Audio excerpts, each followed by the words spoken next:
It's really heating up in the valley, and people are hitting the road for vacation for the summer. So car repair shops, they're getting lots of customers right now needing AC repairs. Fox 10's Lindsay Regas spoke with one owner who says some of the drivers put off these repairs because they can't afford them.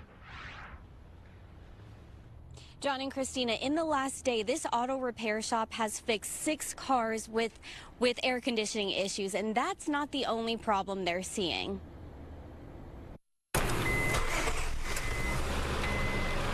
All the gas leaked out, he had no air conditioning, so today we tore the seats out of his car, the entire dash out of his car, and 6 hours later he has air conditioning, but it's a very expensive job, cost him a couple $1,000s to do it. From routine maintenance repairs to costly repairs, Glen Hayward, owner of GoodWorks Auto Repair, has seen it all. In today's economy, with people's wallets aren't as fat as they used to be, and so they wait till something catastrophic happens. Common summer heat repairs range from cars overheating to replacing coolant hoses, tires, and belts, and of course problems with the AC.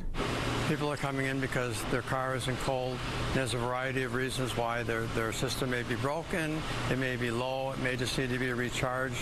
20 years in the business, Glen Hayward says it's not unusual for drivers to wait until it heats up.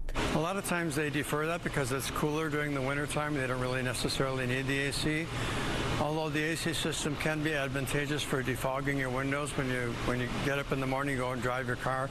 All in all, Hayward stresses keeping up with the maintenance of the car you rely on and use daily. Trustworthy mechanic shop that has a great reputation, and they tell you to do preventative maintenance on there. Preventative speaks for itself, right? You're preventing the inevitable. The inevitable is something's going to get hurt on your car.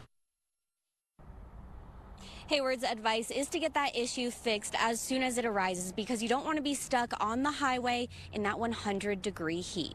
Reporting live, Lindsay Regas, Fox 10 News.